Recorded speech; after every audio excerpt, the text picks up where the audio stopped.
Hello, everybody, and welcome back to the Double M Radio Gamescast. As always, I'm your host, Ryan, and I'm joined today by my lovely duo of co-hosts, Wyatt. Hello. And Alex. Get it? Because we're talking about Horizon, so you're Aloy now. The facial hair ratio is back, and I've never been more stuffy. Look, we just need to get rid of Brett, because that way the ratio stays intact with the three of us, you know? Brett offsets it. He goes too crazy. It's too powerful for all of us. Speaking of which, we got a fun episode planned today. So, you might notice me rubbing my hand in a circle over here. It's because I just spilled water on my desk while we're doing this. We're fine, though. Don't worry. We adjusted. So, off to a good start. Look, we've decided that Brett isn't here. We did this when Wyatt wasn't here. We're going to do Brett's personal Hell in a Cell. Because he likes wrestling, so I had to make a pun out of it somehow, even if it's really bad, and no one else gets it. So, are you guys ready? Are you excited to talk about Brett and the things that he hates? I've been looking forward to this episode for a very long time. So yes. I hope you're ready to trash his opinions utterly and completely. And Brett, I know you're listening to this, so I hope you're ready for us to trash your opinions utterly and completely. Be prepared for it. It's gonna happen. So, everyone ready? Some logic to back me up. I just have feeling. What was that, Alex? Which is what some Congress people only need. So, I don't have facts and logic to back me up. I only have feeling. You know, I hope that's totally true. All right. So normally we talk about news on the show. You know what's less fun than news? Talking about news. And that means I thought you were going to say our podcast games. Oh. You know what? That's also definitely true. Look, we got a special one for today. Well, if you feel like that. And that means I hope everyone is very excited because we're going to play a really, really bad game today. And we're going to kick off our show with it. So Wyatt, you were the first one to say that you didn't like this, which means I'm going to ask you first. I want you to give me your best Brett impression. I need a perfect Brett impression from you. Okay. I hope you're prepared to do it. It's you almost just got to do a really bad Mike Stolklasa impression. Okay, really bad Mike Stolklasa. Yeah. You kind of got Brett. I mean, that's Brett in general. That's not totally wrong. Okay. I need a good Brett thing to say. What's a good just Brett? Okay, pretend you know something about wrestling. All right? I don't want to make a Brett. Can you do that? Is that possible? I don't want to make a joke about that. That's what most people who like wrestling are doing. So, you're probably fine. Do you have anything to share with the class, Ryan? I was about to make a joke about Brett pretending to know something about wrestling, but he really does, and I don't want to be mean to him. Look, we know there is nothing Brett hates more than wrestling. So that's kind of the nature of watching wrestling. You simultaneously like it and hate it with every fiber of your being. So I hope you're ready. All right, Wyatt. Okay. I've stalled for you as long as possible. Thank you. And now you're interrupting me, so that's just great. Well, I got to do what I would do to Brett. I know. I interrupt him all the time. I'd rather never watch wrestling again than play one more round of Rainbow Six Siege. All right, pretty good. Maybe a little bit too Stolklasa. Alex, yeah. Are you prepared for your Brett impression? Oh God, I'm sorry in advance. Mm-hmm. Look, there's a very special prize for the winner of this, so I hope you're ready. Okay. I believe in you, Alex. You got this. I'm getting stage fright, and I don't even. It's just the two of us and whoever's watching. And we are judging you harshly. I do want you to know. Oh boy, but not as harshly as we're judging Brett. So right. It's probably only going to be one or two words, because this is the most common thing that I hear from him is insult Call of Duty.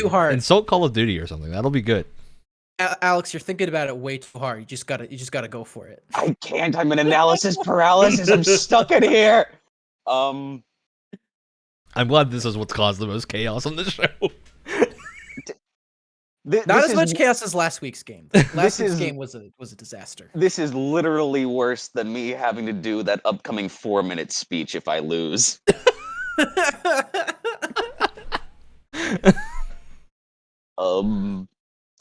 You know, Oh. Evangelion. You know, it's a really good show. That was awful. it was incredible. I love that you're our resident impressions expert, and Brett is your kryptonite. All right. Talk about doing voices all the time, and I can do fictional characters for days, but the second it's a real person, I know and enjoy the company of. Man. All right, I'm gonna say we all agree God. that Wyatt has won that round of Brett impressions. Yeah. And Wyatt, you want to know what your mystical reward is for doing that at the start of the show? What is it, Ryan? What is it? The rest of the show, when I read off what Brett hates, I need you to give me your reaction as if you were Brett. All right?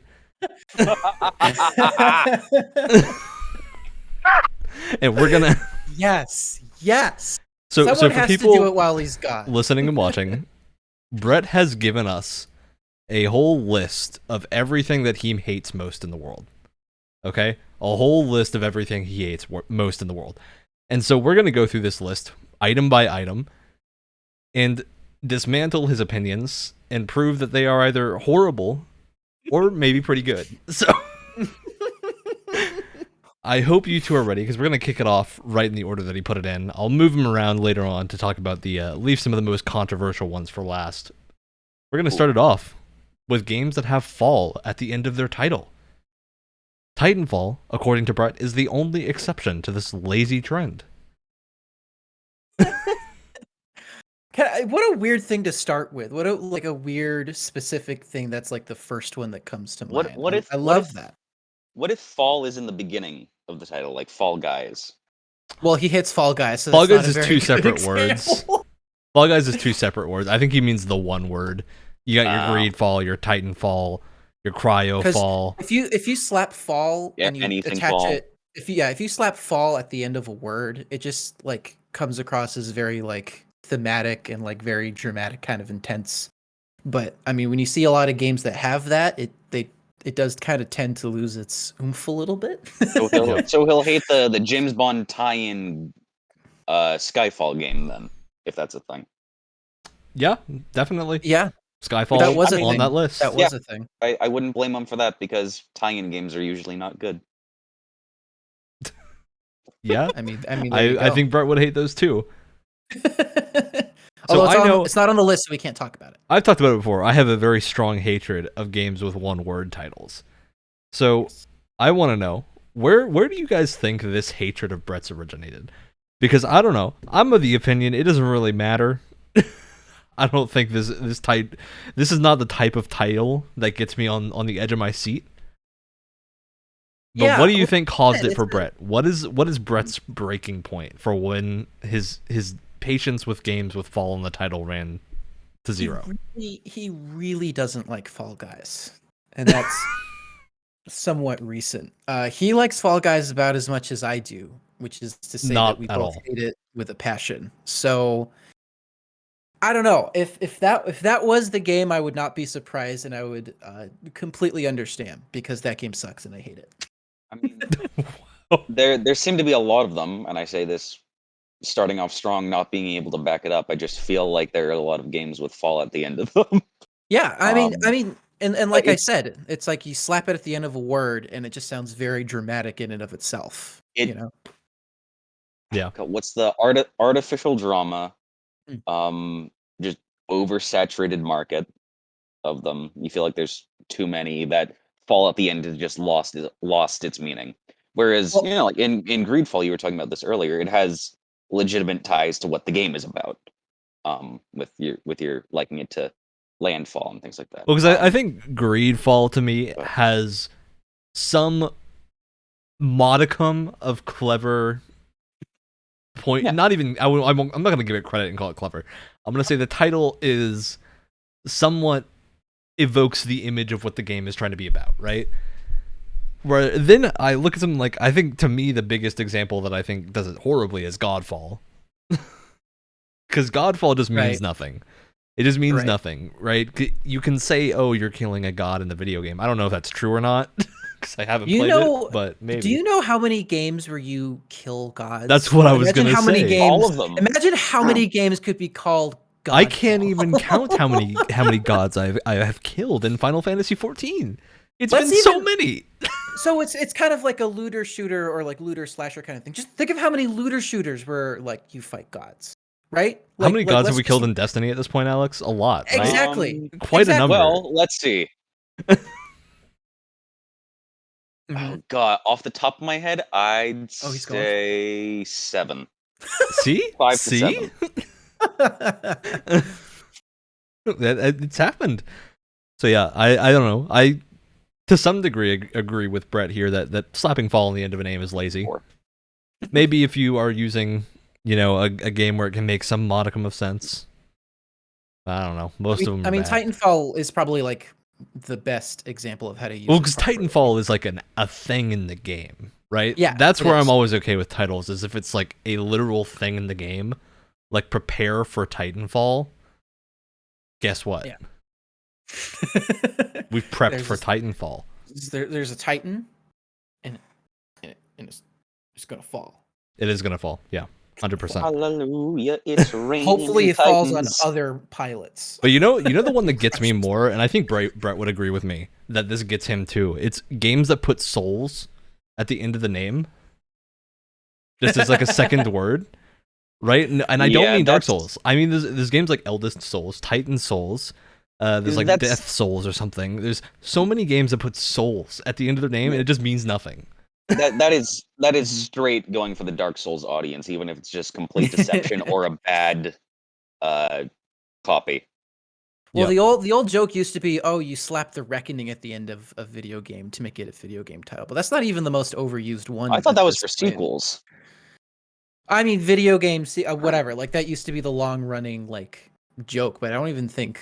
It's become such a joke that no one uses it anymore. Yeah. Hard agree. Okay. So we're going to move on to the next one because I think this is another one that's pretty uncontroversial, but there is some room for discussion here. And that's seeing the thumbnail for a cool game on Steam and you're like, "Oh, I want to play this game." And then you realize that there is a visual novel tag attached to that game. All right. And oftentimes it's buried under all these other tags that you're way more interested in. Yeah, because it slaps, the topics of the game there first, and then you open the store page and you read all the way at the last end of the tag. There's visual novel put there, and you're like, oh, well, there goes my whatever game. It's the only tag that really matters in that entire list. Yeah. So I'm gonna agree that if I want to play my mecha game, right, I see, oh, there's some cool mechs fighting each other in the screenshots, and I look and there's no mechs fighting each other in the game, and it's a visual novel about mechs. I'm gonna go, that's not so cool.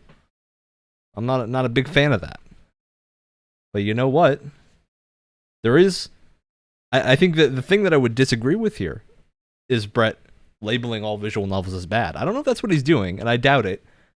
But man, I've played some good visual novels. I know Alex has played some good visual novels. Zero Escape, visual novels. Yeah. They have the visual novel tag. Does that mean Professor Layton is a visual novel? Yep. Professor Layton? They have more gameplay than most visual novels, but I would still count them. And then you also got your Phoenix Wright is basically just a visual novel with some point-and-click bits in the middle. And yeah, I think that's a justified opinion. But give them a chance. Give them a chance. You might find something you like. There's one that I just recently picked up on my Switch that I keep hearing is really good called The House in Fata Morgana, I think it's called. And apparently it's just like super well written. There's a neat little novel type thing. Sounds fun. Well, for a visual novel, I would hope that it was well written. But that's where they get you. Was 13 Sentinels Aegis Rim or Aegis Rim, was that a visual novel? That's a lot of things. For this simplicity, I would call it a visual novel, most likely. If you ask me if you would like this game and you're like, oh, I like visual novels, I'd go yes. But if you ask me if you wouldn't like this game because you don't like visual novels, I'd go probably doesn't equate. to where, because certain Sentinels, you're not stuck reading a thing, you're still moving around the screen. It's almost more of like a point and click in that regard. And that's also fully voice acted, which is usually not the case with visual novels. And it has a whole gameplay portion of you're doing these mech battles. So it's iffy. There is, however, a game that I'm going to take a stab and say I think Brett probably saw a specific game.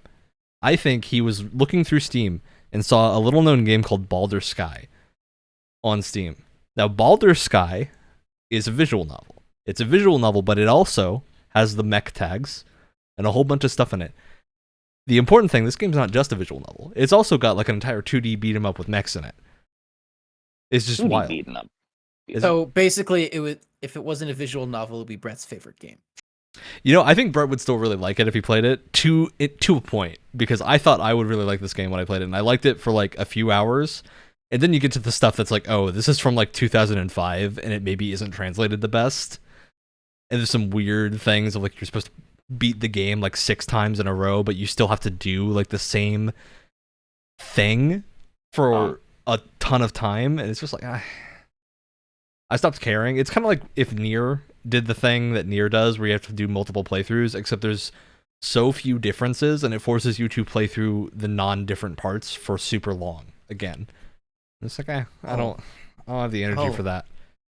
I want to do it. I don't like that. I don't like that at all. I don't like that. All right. Any other thoughts on visual novels? What do you guys, if you see the visual novel tag on Steam, what are your first thoughts? I mean, it's pretty much the same reaction of like, oh. if I see, sorry. I know. And not that like I dislike.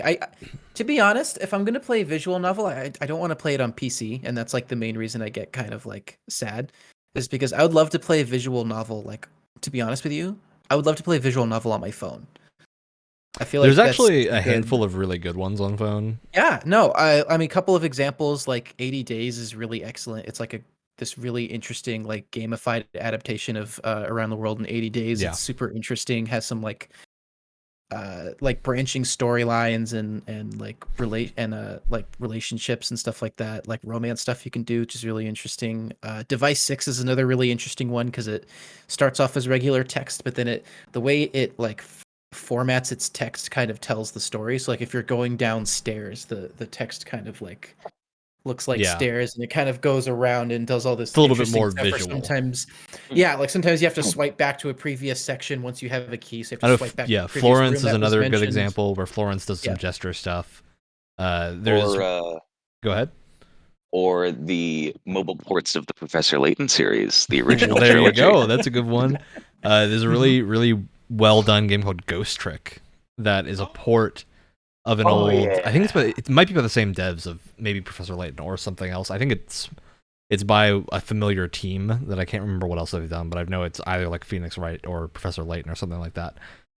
Ghost Trick is really good. There's also I haven't played these games, but I know they're supposedly very good, which is I think it's the Simulacrum series, which is like themed about you finding the phone of someone and then trying to figure out who murdered them by like going through the story phone or something like that. Yeah, but it's built for a phone, so you have like a fake phone home screen and everything that you're exploring their apps and whatnot. It's a very cool concept.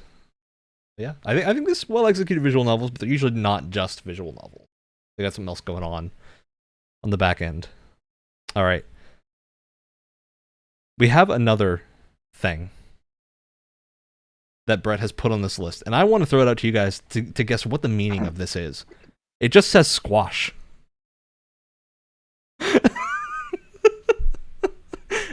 Oh, wait, I thought of a third option. So, yeah, could be the sport.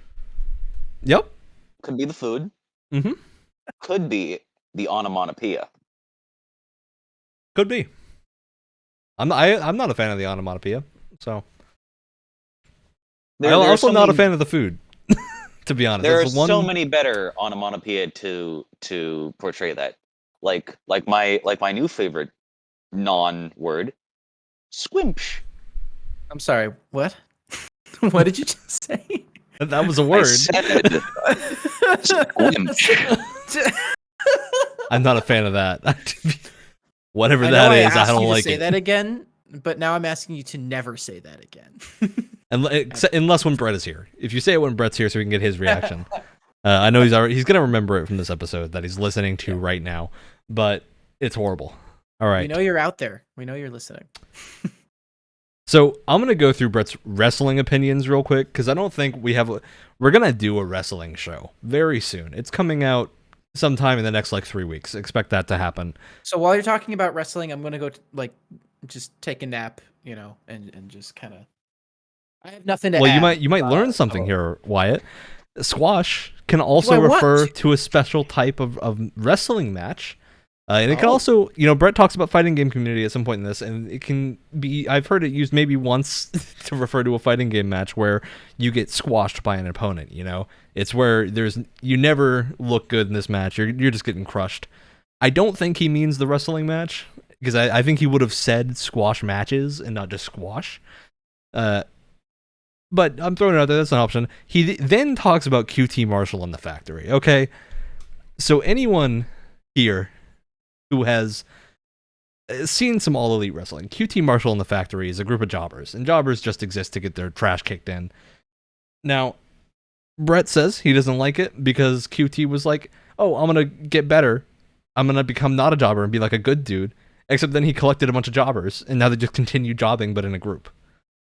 Right?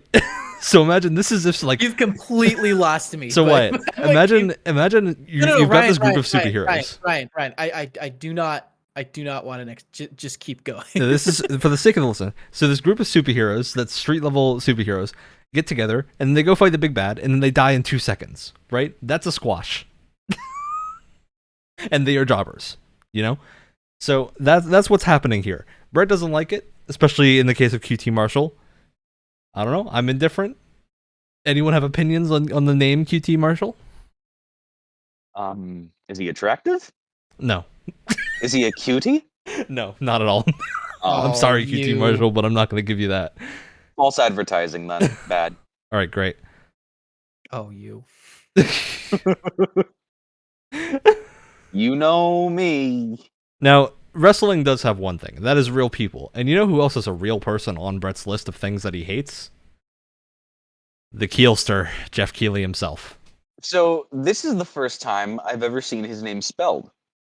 Would you like me to say what I thought it was the first time I saw it? Go ahead, Alex. Please enlighten us. Oh, God, where was it? What? Squash, QT, the piece. Crap. What bullet point was it? What was it? There it is. Geoff Knightley. See, I thought for a second you were gonna say something that made sense. Maybe you could just mispronounce it that way. Nope. You just didn't read it right. No, it was so his name incorrectly. And it was so great too, because we were getting ready for he was like, "Who's Geoff Knightley?" And it took Ryan and I both a second. We were just like, "What are you?" Oh. There was a solid second of pure confusion, and we were like, "What is happening?" But yeah, Brett. I'm with you on that one. His personality is in his shoes, and that's it. You know what? That's not even a redeeming factor. The thing I gotta give Keighley credit for, and that I hard disagree with Brett on, is Keighley's presence. I think in the gaming sphere has done a lot for video games to get them more exposure, and the fact that Keighley is just so optimistic every time you see him on screen. You just see the Keelster and you're like, oh my god, look how happy this man is that he's here. And that gives me life, I think he probably, I'm sure he does a lot of stuff behind the scenes as well that we don't know about. Stuff that's probably really great for especially smaller devs and stuff like that. Maybe stuff that doesn't show up on his show and stuff that he doesn't talk about, but I do know that he's kind of a big figure behind the scenes as well. Yep. I read the last mention in the list is Geoff again. The anti-Geoff. I do think Brett is right that Keighley tends to go very over on runtime and look at he kind of models his shows after popular film award shows, which is a problem because I don't think anyone who plays video games wants there to be a games Oscars. in like length and the amount of pomp that happens is when you want to see video game awards, you want to see just video game awards that are saying, oh, this game's really good, let's do some fun announcements and stuff, which is what the Game Awards have been usually until they've gotten really long recently, and then also had 4 or 5 musical segments interspersed in the middle, and then a whole bunch of other stuff happening that's not quite so fun. So, one of which was from Sonic, which wasn't even a game that had anything to do with it during that conference. Yep. Why would you do that? Why? I don't know. I think I do legitimately think, because Keighley, for those who don't know, used to have a background in, I think it was G4 TV, and also some game trailer stuff at some point where he did stuff with Kyles Bosman and the Easy Allies gang. So he's been in games journalism and like games adjacent for a very long time. But that has kind of led to not a lot he's become this like a different entity than what he used to be. You know, he's ascended to a further plane of Keighley-ness that no one can follow him to. His shoes took him there. His shoes took him there. I mean, Brett also said, though, his shoes at the Gamescom opening night live weren't that fly. They were kind of fly, but they weren't that fly. I mean, I feel like we've had this conversation already. They weren't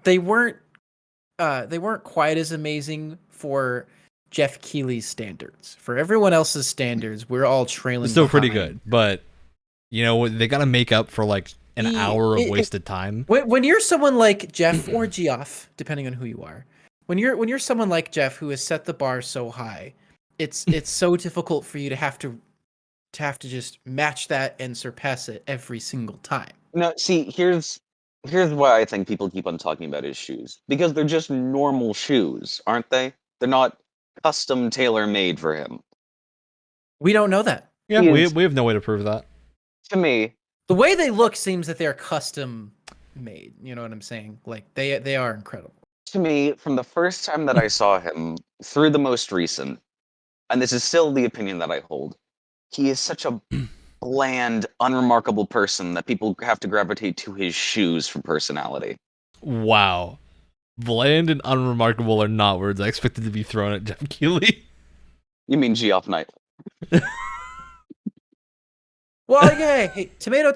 It's you know, if you want to say it correctly, you say Jeff. If you want to say it like Alex, you say Geoff. You know, it's yeah. I mean, and if you want to have the incorrect opinion, he's bland. Has no personality. So we love you, Keighley. All right. Aside from Brett and Alex, they don't. But you know, that's their problem. Okay. So there's a little game. Have the hot take tag under the podcast. I mean, this entire podcast is a bunch of hot takes. We're either dismantling Brett's hot takes, or we're giving hot takes of our own to counter his own hot take. This isn't nearly as hot as our our unpopular gaming opinions. Well, that was because we tried to be intentionally divisive. We were intentionally kind of being assholes. But that's besides the point. Okay. So let's get into the shooter segment of Brett's notes, because I think these are a nice little sub-genre of Brett hatred, I think. So what I think the most important thing Brett has put on this list is just a dash with Fortnite in front of it. Yeah. And now I feel pretty confident that I don't think Brett has ever played a round of Fortnite. I don't think it's happened. He hasn't. I remember him saying, I remember when we were talking about like this list a couple days ago or however long it was. And he was like, yeah, I've still never played it to this day. So what I think Brett probably means is the community. Yeah. And that he just doesn't like children. You know? See, there's which makes sense. That's why he doesn't like me very much, because I basically am a child. There's a lot there. You can hate the community. You can hate what the developers do with the game. The art style. Some weird decisions were made recently too, with some controversial stuff for Fortnite. You mean the Martin Luther King Jr. thing? That's the big one. Where there's footage of people playing the game and giving each other lap dances next to the segregated water fountains. I don't know how to follow that up. It happened. Fortnite did it. It's not good. So that's a real thing. That is a real. I don't even know what else to say other than that's real, and he's not messing around. That's a real thing. But you see, I'm not. I wish I was. I wish I had the creativity to come up with something that horrible. Well, I think it was just born of they thought, oh, this could be a fun thing to do for Martin Luther King Day, and they didn't realize the depravity that comes with children. They didn't take into consideration their community. Yeah, it's the kind of thing where like you need a really respectful community to pull off an event like that well, and it's not going to happen in Fortnite. Well, it's also just not free game. Like it's not the. You don't need to do it. It's hard. It's hard. You don't need to do it at all. First of all, don't do it in a game about killing each other. Don't do it in a shooter. It is. Make I don't think a walking simulator for it out of respect. I don't think there is like any like pre-existing game that you could just shove an event in like this and it would like work but like Fortnite would be one of the you last could games I maybe would put pick. it in like a live service real world thing if you had restrictions on the area where like if people enter that area their weapons don't work and they can't do specific emotes and stuff like that. You got to control the environment, but even then, like what's the point? Then just release a thing on like Twitter or something. Like, why put it in the game? Like, what does that add? You know what I'm saying? Like, what does that add that's like a pot that's positive? And I do want to make the point here, we're not talking about it being bad that they're talking about Martin Luther King and Fortnite, but we're talking about it being bad that they did not expect their community to turn it into this awful thing. It's how they're doing it that's the problem. It's not. Yeah. The only way that I think it could have been worse if they didn't do Martin Luther King or the March for Freedom, they did a 9/11 memorial. Oh no. I could see that being really bad. The battle bus is flying onto the map. Oh no. Alex. The game has destructible buildings. Well, I can guarantee Brett hates that. All right, moving on to Rainbow Six Siege. I was wrong. I do have the depravity to come up with something horrible. Yay me. Oh. So I did actually mean to ask you, has anyone else played Fortnite aside from me? Like even a single match? I think I played. I have, and I hate it. I think I played one game and I was like, yeah, no. It does not feel like a good shooter. That was my thing with Fortnite. Like in the base game, but not shooter. I don't want to talk about Fortnite for too long. My thing with Fortnite is I think the guns handle pretty well, but the entire like movement system doesn't gel with me, and I don't know what it is. I dislike the building and the battle royale. I don't get it. I like the base build. I like the base building and the base game. I like the base building in PvE, but in PvP, I just think it's so. Have you chaotic. played the PvE mode? Are you like the only people that's played it? Yeah, I played. So I bought Fortnite when it was PvE only, before the battle royale was ever a thing. I have had that game for years. I got like 20-something hours out of the PvE mode and had a lot of fun because it's just a decent zombie horde shooter where you can build a base. You know they're still giving out pins to people who beat the final boss of the game? Like, I think so few people play Save the World that it doesn't matter. Which is a shame, because I do think Save the World is probably where there would have been a ton more potential to do some crazy mechanical stuff. Is that what the mode's called? Yeah, Fortnite Save the World is the PvE mode. Okay. Yeah, it's a title, it's whatever. So yeah, I don't know. Fortnite Fall. I was just about to say that. I haven't had the chance to play any of the weird stuff that Fortnite has of like the different characters with lightsabers and whatnot. I haven't played during any of those events, so I don't know if it's fun or not. But I wasn't around for John Wick or Kratos or those. It was just like the first 1 or 2 seasons I played, and I'm just like, yeah, no, game mechanics aren't doing it for me. There was an Avengers one too, or like Thanos was like the final boss for like a season of Fortnite. There's a lot of they've done a lot of quote unquote crossover things. Okay, I think we've talked too much about Fortnite. Let's move on. Yeah, we all let's move on. All of us are just kind of meh on Fortnite. It's just I don't have the energy to hate it. I have nothing to say on it. Let's move on. Rainbow Six Siege, no explanation needed. Has anyone else played Rainbow Six Siege? I haven't played it. I have not. I I've have. heard and I've watched people play it, and I think it's definitely general community that's the problem that he's talking about. I haven't would played. agree. No, well, that's not what he's talking about. I think he doesn't like the direction the game has gone in with like balance and a lot of like the Or both. You know, this is not an exclusive list. No, it is both. I was just about to say it is both, but I haven't played nearly enough of it to like have a definitive say on it because it's one of those games that you have to play for a long time to really like understand it properly. But I thought it was cool. I thought it's really interesting. I don't know, Wyatt and sandbox. you and I had a conversation about Extraction looking very fun. And Extraction is just Siege but PvE. Yeah. Which I think to me makes the difference. But yeah. I don't know how you feel about that.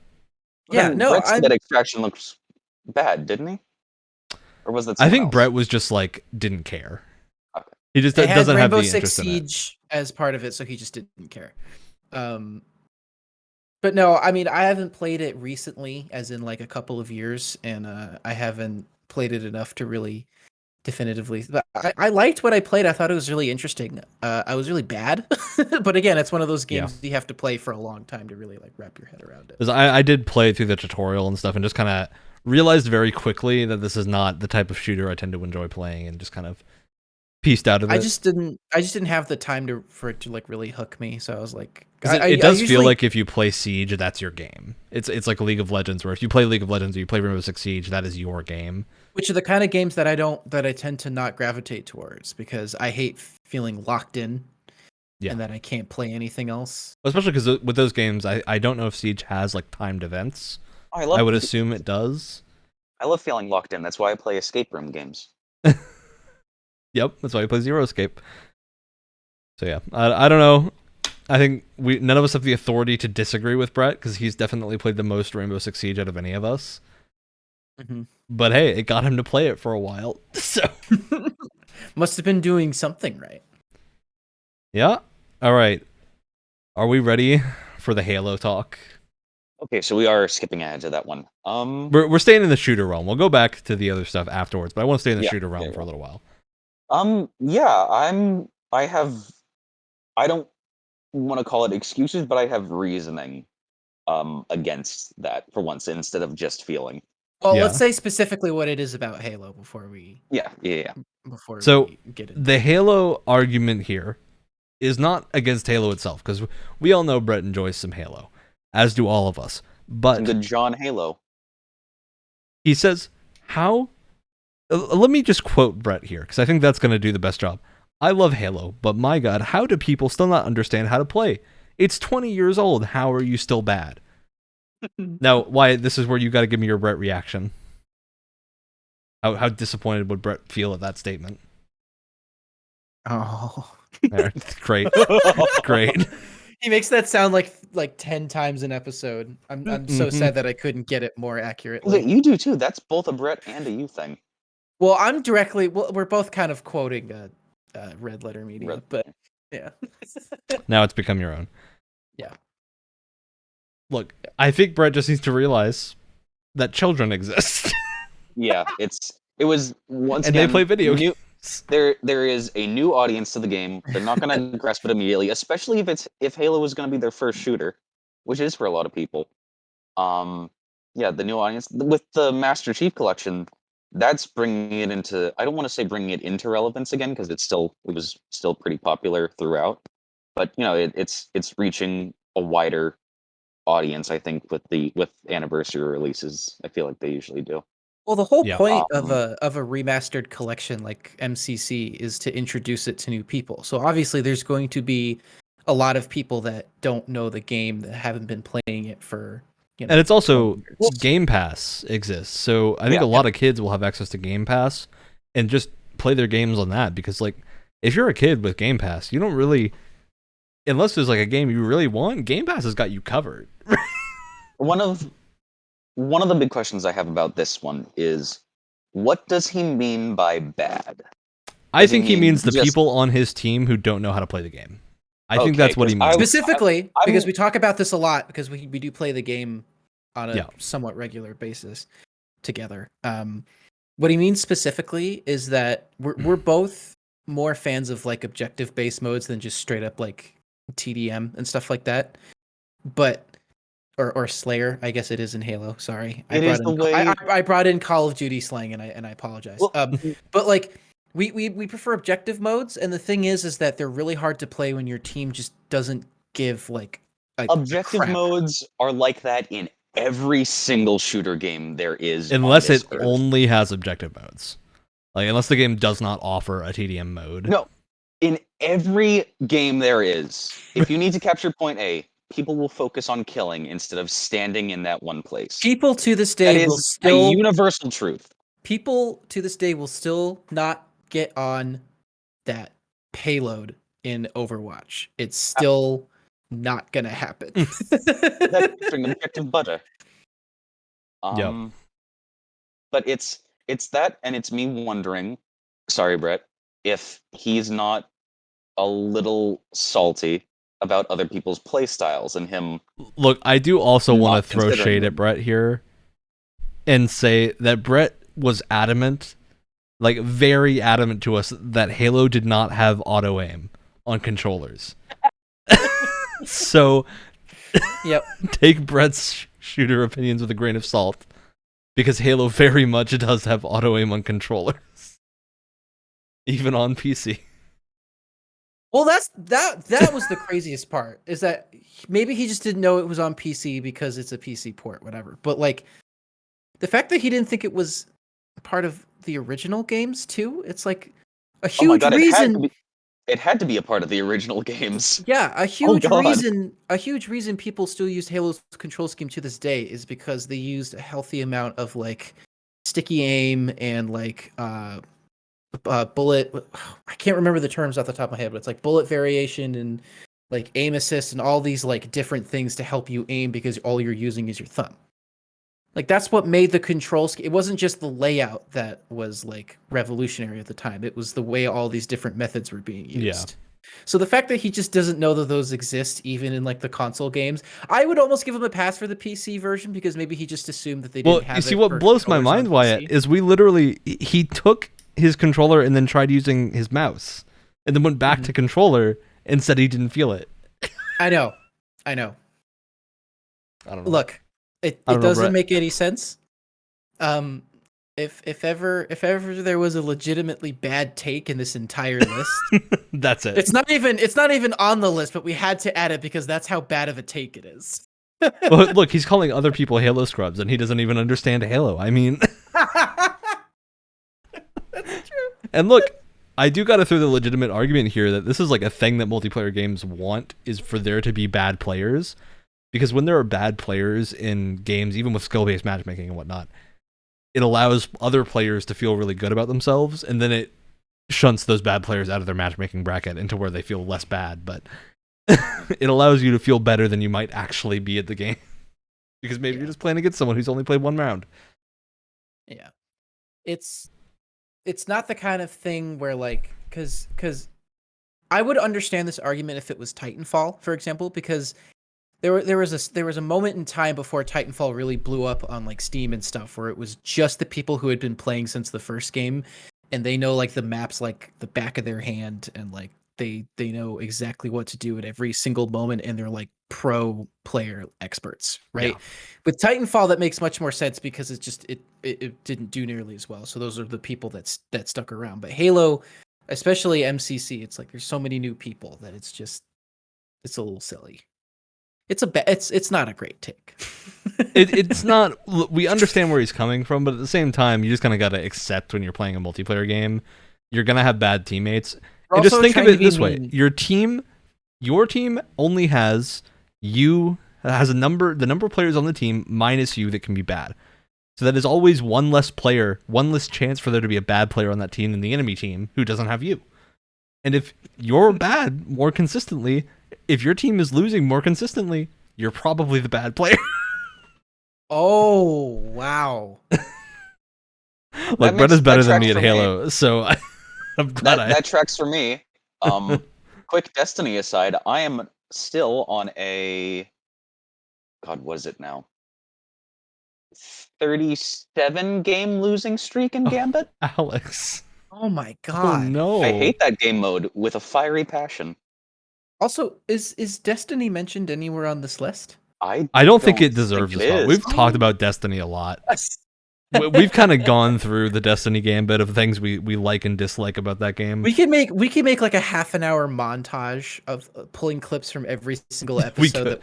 It would be longer than half an hour. It would be much longer than half an hour. It'd be at least like 2 hours. I know we spent at least 30 minutes one podcast talking about Destiny. There was a long back and forth. It's probably more than just one. All right. So he also then calls out modern day shooters that use the M4 and the MP5 as the standard best weapons in the game because it's boring. Me not knowing gun names, I thought these were sound and video files. I'm just like, does he not like compressed audio? No, these are like the most popular modern shooter guns of like they're things the military has used in the past and that are very it's up synonymous there with, like, with modern if you have a modern shooter, you always have the M4, you always have the AK, you always have the MP4 and MP5 in there. Yeah, somewhere. you gotta have them somewhere, or else your game's missing guns. You know. What are they? Are they just automatics? They're like assault rifle guns. and a submachine gun. Yeah. That It's something sounds I've pretty never boring. noticed personally. I mean, I noticed that they're there, but at the same time, I'm kind of like indifferent to them. Just, I don't know. I don't have strong opinions about Modern Warfare or other Call of Duty games generally. I feel like Brett's kind of thrown us through a loop here because he's picked such weird specific things to talk about that we can't say much on. That he's kind of there's some of them that when he's back, we'll have him defend himself. The only military shooter that I play and don't actively loathe with a burning hatred is Battlefield 4, and I don't know if I just don't play a class with those guns or something. They're in Battlefield 4. Engineer, yeah. So but I guess what I would say is I play a decent amount of modern shooters, and I don't think I've played a game where those are the dominant guns all the time. Well, they exist. I mean, the classic example, like the original Modern Warfare, the MP4, 5. Yeah, but that was like 15 years ago. Yeah. It is used pretty frequently in Modern Warfare 20. I know that they're there, but I don't think that I've seen them be like the meta, right? Well, yeah, like that's the thing. That's the thing too, is that he's like, oh, they're always the most overpowered guns. I'm like, see, if I were him, I'd go after the Scar and the Op. You know, those are the ones where you put your 50 cal in the game, and you're gonna suddenly have 1,200 kids running around with a 50 cal trying to no scope people. It's just annoying. And sometimes they hit. Sometimes they hit, and it's just like, well, what? There's no counterplay to that. Yeah, you just try to get lucky. See, I think there's more annoying things in games, but at the same time, Brett plays more of these games than I think any of us. So maybe he's talking about Rainbow Six. Maybe it's a Rainbow Six take. I don't know. I mean, you and I both play quite a few. It's something I've never noticed personally, but it's a funny meme, I guess, but not something worth getting super angry over, apparently. All right. So Brett has a lot of Metal Gear takes on here. Okay? I'm going to leave this one to you, Ryan. Well, I'm going to leave the Metal Gear takes, I think, out of this episode because I think these takes would be a lot more interesting if Brett was here to talk about them. Because Metal Gear is so complicated that I can't defend the game it needs with someone him to not defend here. it. Because, look, Metal Gear, if you find something wrong with it and then someone defends the thing you found wrong, you can just as easily find another thing wrong with it that someone else loves. So, like, I can say that I don't have the same problems of him. Of like, he calls out the bosses in Metal Gear Solid 3, but I'm like, I'm just like, they're not the point.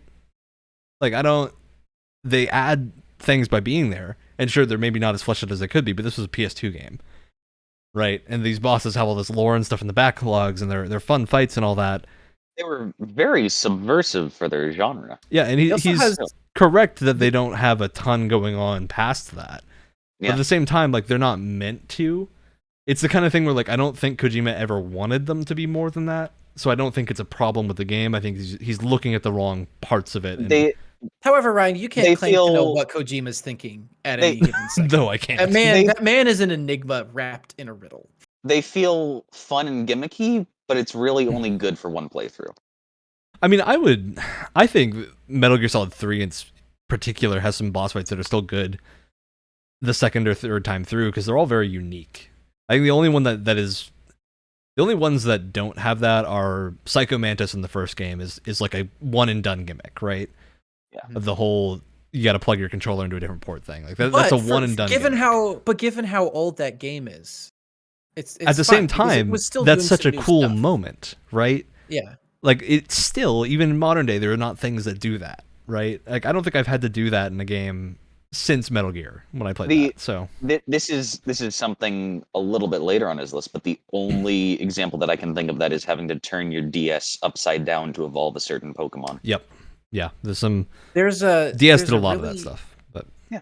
There's an X-Men game on Sega Genesis where you reached a certain level, and to continue you have to reset your Sega Genesis in order to like keep playing, because it had something to do with like the game story or something like that, where you had to like, but they didn't tell you, so you just kind of sat there in like the void, and you had no idea what was going on. Turn it off and turn it back on, reset. So that seems very vague. Yeah. I don't know. I just think that the Metal Gear takes, I would have to get his actual opinions on like why he thinks these bosses, not why he thinks they're bad, but why he thinks they need to be better, is where I would be like, I don't think it would really add anything to the game if they were that much better, aside from bloating it to a length that would probably be not as ideal, because Metal Gear Solid 3 is a very tight game. Like, it's a game that runs, I think, exactly as long as it needs to. And it's still a lengthy game, but it's the kind of thing where like there is not a wasted amount of time in that, and I think bloating out some of these boss segments might cause that issue.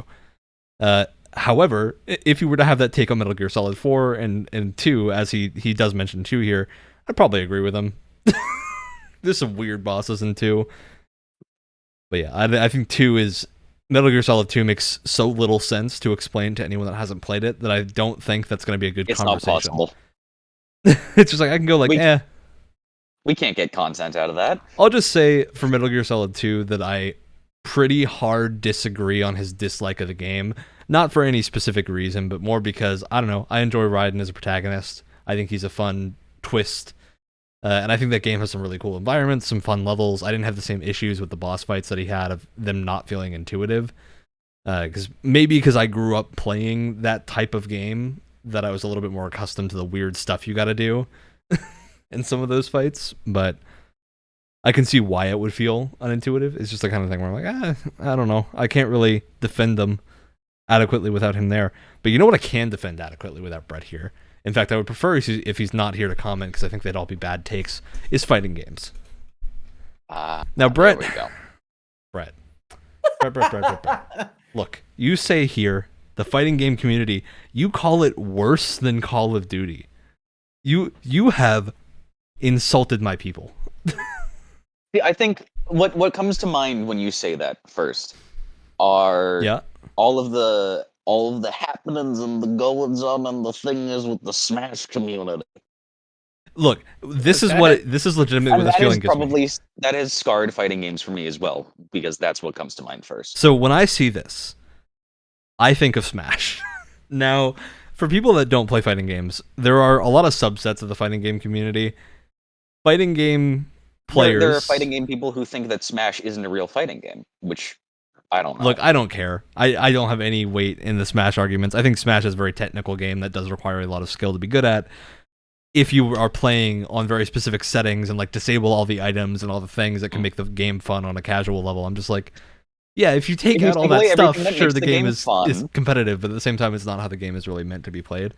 I just don't care, because like I'm the kind of person I also think it depends on which Smash you're playing. Yeah, play a game how you want to play it, obviously. But I'm just like, I enjoy competitive Smash to a degree, but at the same time, I'm like, I tend to prefer games that are more geared towards that competitive scene than what Smash is. So you'd rather just turn on the dumb items and like... Well, when I'm playing Smash, I want the zaniness. I want to use final smashes. I want to do the crazy stuff, right? I want to get that big punching bag guy. No. What I'm saying is I completely agree. I want to bring in buddies. No, I will agree. I think items, it depends on the number of players you have as well. Items can be really fun with like 2 to 4 people. Once you hit 8 players, Smash devolves into insanity. It also depends on the items you're using. Dude, one of my favorite ways to play Smash is Pokeball only and just have it spawn Pokeballs constantly. That's a very fun Smash mode. Jesus Christ. There are some stages that I just hate though, like the Donkey Kong one with the river that just instantly kills you. Oh, Jungle Japes. Yeah. But like I really enjoy a lot of casual Smash because I think casual Smash is where that game is at its finest, of it just being a party game that is super fun and like unapologetic about what it is. Now, Brett calls out a couple of games here. He calls out Smash, Skullgirls, and Street Fighter as having just really bad communities. Now, I think what Brett is talking about here, and he's not here to defend himself. And you know what? I don't think he deserves to be for this opinion. So, he says he played with a few close friends, and the one he did enjoy was Guilty Gear XX Accent Core R Plus, or Plus R, one of the two. Is that one game? That's one, yeah, it's Guilty Gear. Oh, God. It's one of the remasters of Guilty Gear. Look, it's from the same people. No, it's not. It's from the same publisher as Under Night In-Birth EXE Late ST. That's just as bad, if not worse, than adding Fall at the end. Look, I agree. Oh, Guilty Gear, Guilty Gear reclaimed some goodwill when it went back to Disc Drive. Now it has a title. I've been watching some people in my friend group play Guilty Gear. Besides the just insane amount of overt sexualization, I like the art style and the way they handle animation. Yeah, I mean, Guilty Gear. I don't think you can look at Guilty Gear Strive and say it's a bad looking game, because at that point you don't have eyes. It's like, what are you doing? Yeah. But I will say to your comment of over sexualization, look, the men got it just as bad as the women. It's everyone. Yeah, it's everyone. At least it's equal opportunity. I'm not saying it's great. I don't personally prefer it either, but hey, at least it's equal opportunity. It's true gender equality. Everyone is sexualized to a gross degree. You know what? Sure. But when everyone is sexualized, is anyone really sexualized? All right, I'm going to recenter us back on the community's problem. Because what I think, I would hazard a guess, first of all, the Rainbow Six Siege community, I know for a fact, is worse in every way than the fighting game community. I know that to be true. From everyone I know who's played Rainbow Six Siege. That sounds like a story. And just as no, I just have people. Everyone I know who's played Rainbow Six Siege has horror stories.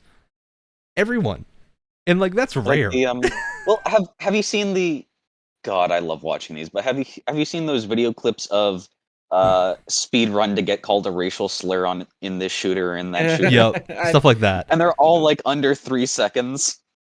Yeah, stuff like that is bad. Like I don't know. I think what happened, I'm gonna hazard a guess, is that Brett went to like a Smash Club or something, or he went to like a local event with a group of people that have been playing together for a very long time and have like their own inner language and whatnot and aren't very personable, because that side of the fighting game community is very locational. It's really going to depend on where you are and like what the vibe is of the community you're in. It's like little sub-communities, right?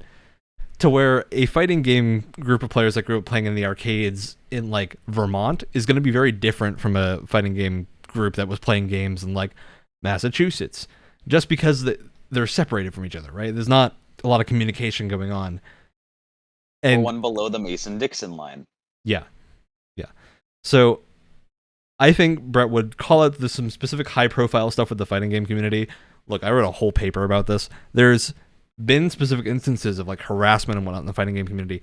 As soon as those happen, those people are ousted, right? It's one of the few communities that does not stand for that kind of thing to happen repeatedly. Those people are gone near instantly as soon as it happens. And I'd say, and I'm not super familiar with the fighting game community, but I think a large part of that is that I think like fighting games, almost more than any other genre, is like the most community driven genre out there. Oh yeah. Like it's definitely one of, if not the most community driven. So I feel like a lot of that is because it's like they want to get rid of these people from their from that community that just makes it a worse place. Absolutely. And it's the kind of thing where fighting games need to be the kind of community where you can go and lose 30 matches in a row and still be having fun. Like, that's the important thing, because then you're not going to stick around if you're not, because fighting games are hard to learn. And if you try to go play against someone who's been playing that game for years, you're going to get trashed over and over again until eventually you maybe pick some things up or they explain stuff to you. And like my story is always, I went and played Undernight at some weird side thing at a local event in Vermont. And when I go play with this dude, we played for like 2 hours. He beat me every single time we played this game, except for once. That one time felt so good. It's like finally beating a Dark Souls boss. But it's like the entire time the person I was playing against is not like trashing me. He's like, yeah, okay, you can see how I did that thing. This is how you can counter that. It's the kind of thing where those communities try to lift each other up and make each other better at the game, so you have more competition.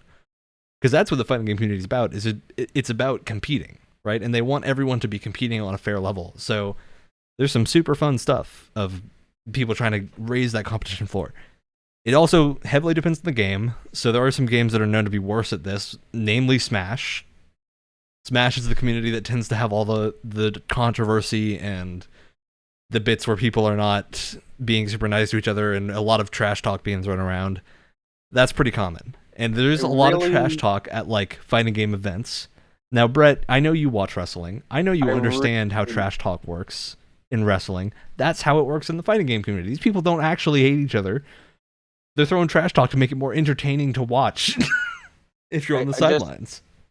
There's a certain amount of like respectful trash talk. Yeah. I just hope the Nickelodeon fighting game doesn't end up like that. Oh god. Oh god. Hey, it's a Smash clone, so it's gonna end exactly like that. So I'm worried about that game. But yeah, I think the main thing with fighting games is as long as you are introduced with a good group of people. And the other big thing is that like if you go and look at fighting game stuff online, it's way less of a cesspool. If you're on like one of the big forums like Shoryuken or one of the other areas where people like organize events like Evo and whatnot, it's a lot more nice and laid back and friendly than you'll find at some local events. Because a lot of the time at these local events, if it's a group of people that's been playing together for years, they may not want more people to play with them. They might be doing like an open event, but they just want to get like the good guys and they don't want to get the people that need to learn how to play, so they're just kind of iffy. That's definitely a thing that happens, and there's stuff like that.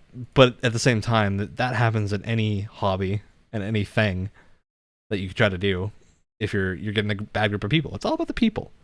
But if you don't want new people, your hobby will die out. Exactly, and that's why fighting games were tied to arcades so importantly. When they died, arcades died. Fighting games didn't die because the community wasn't like that. They kept going, right? But they've still kept that arcade spirit. They get together in LAN parties and play games. It's one of the only communities that still does that. That will like go out of their way to have a LAN party to play fighting games. So Brett, come at me next episode with your bad fighting game takes, and I will counter them. Do you want to just like Evo Moment 37? So do you want it to end this segment? Do you want to send some classic fighting game tournament trash talk at Brett just to show him what it's like? Just getting ready. Fight me. That's all that needs to be said. The challenge has been issued. I will show you my behemoth typhoon with gold Lewis Dickinson, Brett, and you're not gonna like it. That wasn't English. I refuse to believe that was English. That was Wrestlese. Look, there's a fighter in Guilty Gear who just fights with a giant coffin named Area 51 that has an alien inside of it. And he just swings it around as his weapon. You can't tell me that isn't awesome. That's fantastic. You also have the guy, Doctor with Bag on his head. That man. And Secretary of Absolute Defense. Yeah, you can't forget that man. There's a character just called That Man. The main protagonist of the games is called Soul Bad Guy, but he's the good guy. It's great. It's gonna be a trip. The Gold Lewis Dickinson is incredible.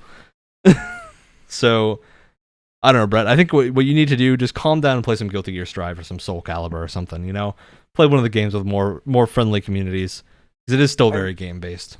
But I wish I was able to get into more close up fighting games like that, but I don't. My poor hands, they don't have the reflexes to do those inputs. It's so. If people do want to just like get into fighting games, Guilty Gear Strive is definitely a good starting point because it doesn't have those complicated inputs for most characters.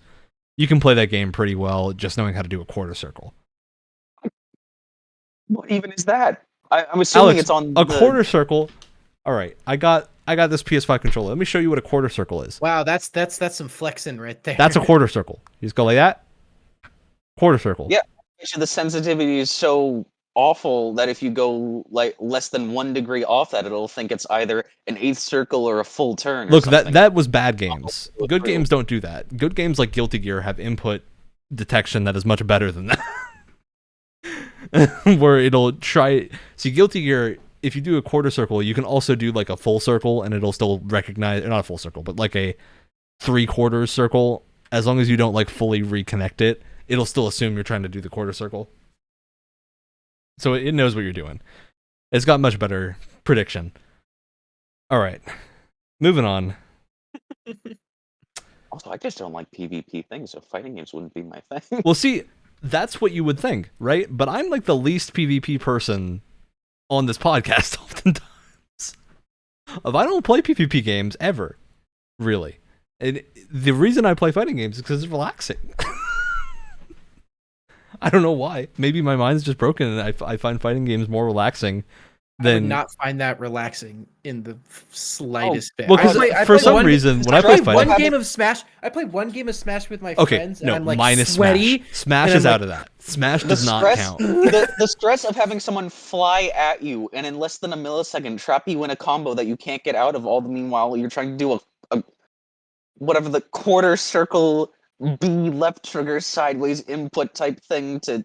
Alex, that doesn't exist. You just press quarter circle and X. Your head and rub your stomach. That's all you gotta do. Quarter circle.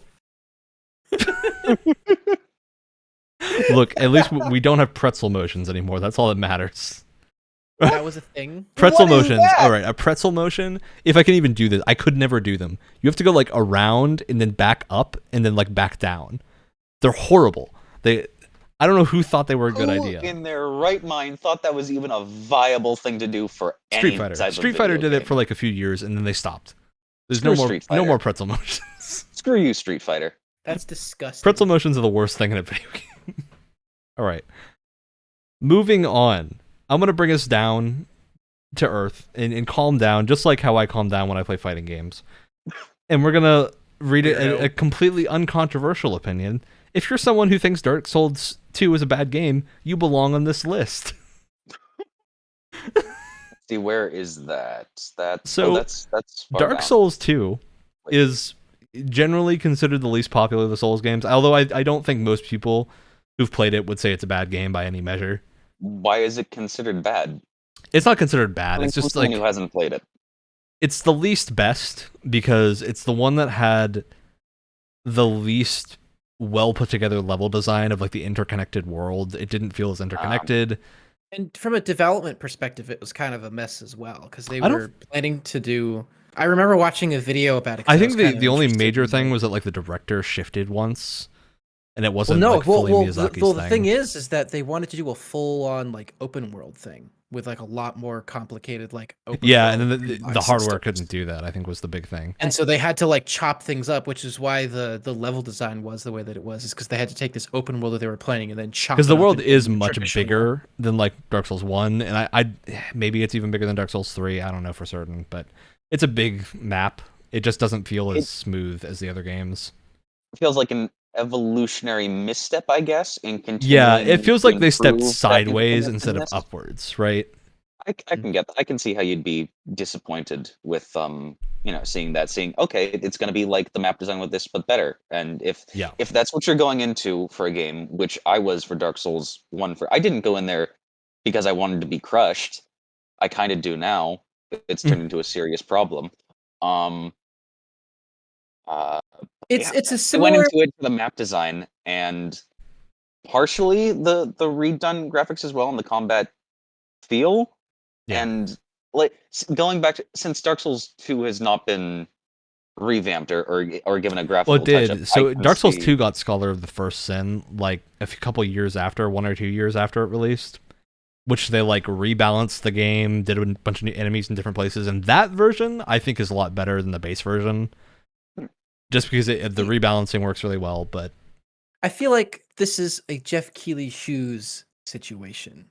It's a personal preference thing. Yeah. You set the expectation so high that when you have something that's still great, but maybe doesn't reach the level, this insane level that you had before, people are disappointed, even if at the end of the day, those kicks are still some really, really like, nice I almost kicks. think legitimately what is a good way of describing it is take like Assassin's Creed, that era where Assassin's Creed started to shift. Can I just say, I think that's the thing that's going to piss off Brett the most in this entire comparing episode. Assassin's Creed to Dark Souls. You know, like, when you think about it, Assassin's Creed is really just a Souls-like game. That's not a roguelike. Take like imagine Assassin's Creed. It's the greatest Souls-like game ever made. The first Assassin's Creed that goes away from the urban assassination bit. So that was probably Assassin's Creed like 4? One of them, I don't know which one. Probably 3 was like where that really started, of them moving away from urban and more towards the open, wide open areas. I think that is kind of the equivalent of this, of where mechanically maybe it isn't like a bad or a good thing. It's just a thing where most of the players who played 1 enjoyed that more intricate, intertwined level design. And 2 didn't really have that. You kind of feel like Spider-Man out in an open field. Yeah, it's just the kind of thing where like it's not what people expected or really wanted. Which I think is why there's a lot of dislike with Dark Souls 2. Now that said, I don't know, I love Dark Souls 2. It's not my favorite. In fact, it probably is my least favorite of all the Souls games. But my least favorite Souls game is still like way better than the best Assassin's Creed game that I've played. If you played Dark Souls 2 as your first game, I'm sure it would be fine. Yeah. I mean, Dark Souls 2 I think can also be the hardest at some points. Really? It's the one that's got some mechanics that are just like obtuse at points. None of them are bad. Like, it's nothing that you'll not be able to get over after like 1 death. But it's the kind of thing where like there's Are we talking obtuse as in Discworld old point and click game obtuse? No. It's just the kind of thing where like you get knocked into a wall by an enemy you didn't see. Dark Souls 2 has more of that kind of thing than the other games, which is a little annoying. The screw you around the corner type skeleton. Yeah, it's just stuff like that. Like stuff like weird decisions that you kind of have to play the game antagonistically, because the game like actively is trying to murder you and be a little bit unfair, so you have to be unfair back. Is kind of where I put it. But yeah, I don't know. I don't have strong enough opinions about Dark Souls 2 of disliking it. I'll say it's my least favorite of the Souls games, but like that's like saying bread is my least favorite bread-like thing. I don't know. It's not a. What a disappointing carb to eat. That's like saying Death Stranding is my least favorite Strand type game. Yeah, I don't. All right. Though I will say, Dark Souls 2 did have the largest amount of issues on like PCs when it released. So your weapons have durability, and that durability in 2 is a lot lower than the other games. And on PC, if your frame rate was above 30, it would scale the durability with your frame rate. So if you had 60 frames a second, your weapons were half as durable.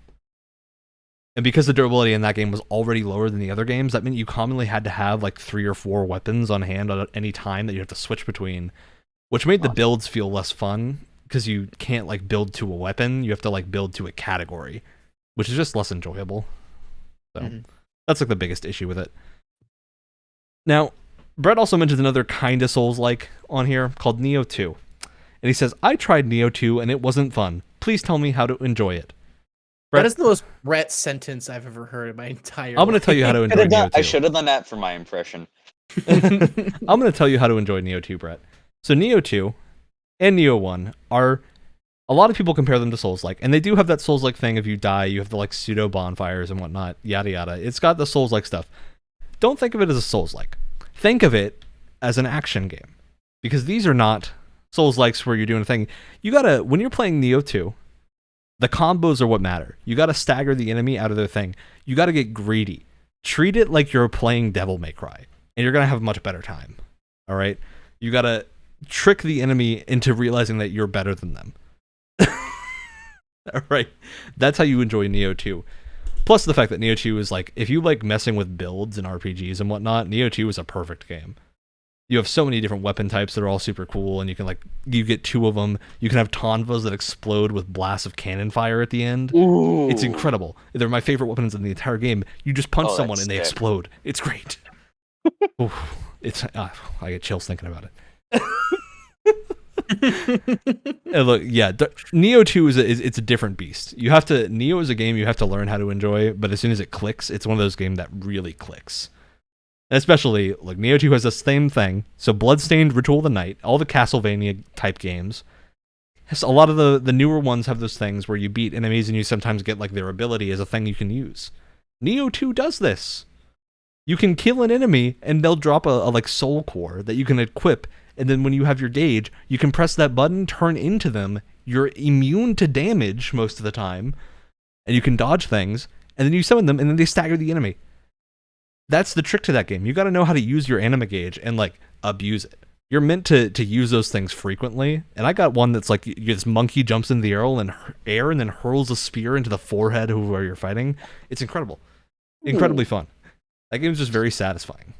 That was like me with the God of War game. I was not really enjoying it until I figured out there were abilities. I'll also say, so Neo 2 has stamina. You can ignore stamina. You don't need to worry about it because it also has this thing called key pulsing, and when you key pulse, you restore all the stamina that you lost. So you can play almost every enemy in Neo 2. You can attack them the entire time without ever missing an attack by key pulsing correctly, which is just like a timed button press of when you see your bar flashing, you just press the button, you do a quick little dodge, and then you get your key back, and you can keep attacking. Is that spelled K-E-Y or K-I? K-I. It's like martial arts, key pulse. Because stamina in that game is called key, so it's very Eastern themed. It's like K-E-Y pulse sounds like another fighting game. No. But it's very fun because you get to do that thing where you're attacking an enemy and then you get like skills that upgrade to where you can get it so your key pulse with different weapons does different things. So on some weapons, when you key pulse, you attack. On some weapons, when you key pulse, you do like a backslide that makes you invulnerable. On some weapons, you can like shift around the enemy. There's some really cool stuff. That's the thing. You got to go into Neo 2 and make a build and be like, okay, I want to do some crazy ninjutsu stuff and summon flaming shurikens. You can do it. The game is meant to do that. It's one of those games where you have to like teleport behind people and stab them in the back. You can do that. It seems like one of those games where you have to more like actively engage in its systems, and then becomes really fun once you kind of like. Yeah, the genre I can most compare Neo 2 to is probably action RPGs of like Path of Exile and Diablo, where you're going for loot, because the end game in Neo 2 was not like beating the bosses. It's loot. It's a loot game. You go for the loot to make your build better and kill bosses faster. And you can reach like demigod levels of power in Neo 2 where a boss can't touch you because you're just immune to damage the entire time. It's super fun. It's got that. You can break the game. That's how you enjoy Neo 2, Brett. Just approach the mindset of you want to break the game. What's the sword version of a looter shooter? Neo 2. And Tsushima Legends. I was about to say Godfall. Look, you're not wrong, but man, that's a bad example. Like it is. It's a very bad example. Name-wise. Looter Slasher. Godfall did actually get it correct when it said Looter Slasher. Which is, like a not, real thing. Which is not at all... it's not a fun... What a shame. Genre name to say, but oh well. It sounds. I expect it to be like a horror villain, right? The looter slasher is like a horror movie villain, you know. I don't like the term looter shooter either. I just don't like the way it. You need more alliteration. Looter shooter feels like it rolls off the tongue. I don't like it. I still don't like it. Yep. All right, so let's go through speed run some of Brett's techniques. So I'm gonna say a thing, and I want you guys to give me one sentence reacting to this and give me your thoughts on it. First one. Pokemon has become something really horrible and boring. I 100% agree. All right. But, well, that and Pokemon is it's trying to stay and engage with a core age group. It's not an evolving series that evolves with us. It's ironic given the amount of evolving that goes on in those games. We're growing out of it. Two, it's staying the exact same way it is, but it's also stagnating and sort of... It's inbreeding. It's staying the way it is, and it's inbreeding with itself. There's some weird Alabama cousin wife. So counter argument to sister going on here. Counter argument to that. Think of every other Nintendo franchise that is still for kids that have evolved themselves and like become better over time. Like when you think about it, so many Nintendo franchises like evolve and change and take on different forms from generation to generation. Whereas Pokemon has not at all. Why, that's right. It's tried some things. It's tried some things, and they've ended up horrible, or they've just done them. Well, for all the one people that game. have tried things are not Game Freak. Game Freak has tried things and given up. Yeah. But like, Well, play Sword and like Shield, too, and then go back and play Heart Gold and Soul Silver. Heart Gold and Soul Silver have so much more stuff to do, and it's better quality than Sword and Shield. They have 2 regions. You could put 2 regions in a game in a DS cartridge, and you never did it again. How demented do you have to be? There has to be brain damage there. Well, also, I think they did it in black and white, but also it does seem like, now again, I don't play Pokemon, but I hear about it through just friends, osmosis of the internet or friends or whatever. It seems like every time they do introduce a new feature, it just ends up being a really like big gimmick. And not well, it's because they have specifically said they like to retire things after one thing, but like that means when they hit something good like Mega Evolutions, they then do the thing they've done in Sword and Shield where they're like, oh well, this was for some reason we don't want to do this anymore because I don't know, it was a gimmick of the other games, so we can't do it anymore, and then they decide to do something worse, and it's just like, well, you should have just kept the Mega Evolutions. For the longest time when I was playing Pokemon, I could not wait for a Diamond and Pearl remake. Now I couldn't be more disillusioned, and I don't want to touch them with a 32-foot pole. Also, what I want from Pokemon now is exactly what Monster Hunter Stories 2 gives me. So that's I guess my just moving on from that. Mm-hmm. Monster Hunter Stories 2 is more fleshed out and just appeals to me a lot more. All right. Rapid fire number 2. Ubisoft open world games are boring. Now this is mixing them up. This is mixing two things together. Is this with the Styrofoam Cup? Yeah. It's open world games have bad content now, or at least open world games that have bad content. Open world games are trying to be bigger than they have content allotted for. You can't just give me, okay, here's the city where you do everything, a completely empty field that spans half the game world. Then there's another city where you can do half of everything on the other side of it. Yeah. That's boring. And that's, unfortunately, Ryan, I really hate to say this, what I'm running into in Final Fantasy XIV right now. Alex, you got to realize the thing with MMOs. MMOs, you cannot judge them by the yardstick of any other genre. They're very different. MMOs are not an open world game, but open world games are just more my thing when they're done correctly so far. So I need to get in the mindset to enjoy Final Fantasy XIV. I have no doubt that it does exist in me somewhere. I haven't found it yet. I gotta treat Final Fantasy XIV like a linear JRPG until you get to finish the story of the base game. Once you finish the story of the base game, then it turns into an open world game. But until then, every open world thing that you can do is locked behind story. So you finally did it. You finally got Alex to start playing. When did this happen? Oh no, this is entirely Alex's own choice. It's not entirely my own choice. I have been psychologically tricked and forced into it by Ryan and another friend. I believe you. I think it's okay to good so far. I think the big thing with 14 is the reason you play 14 is for the story, right? You play 14 to see a story that you cannot get anywhere else in video games, because no other video game not gotten into yet. I don't think I've hit the story. Yeah, because you got to hit like level 15. Oh Jesus! Look, that takes like 2 hours. So we're getting off topic. I've been at this for 3 days. I'm level 9. Also, we're kind of getting off topic. Yeah, circling it back. It's just, look, the only thing I'll say about that, you just got to learn how to play an MMO. Because I assume you've never played an MMO that is like not Destiny before. What I have. It was like I played. God, what was it?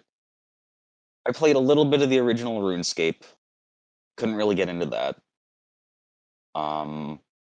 You've never played. What I mean when I say you've never played an MMO like that is, have you played Elder Scrolls Online, World of Warcraft, or I played Elder Scrolls Online. Guild Wars 2? Elder Scrolls Online, probably good, but the rest of them. Enjoyed the lore.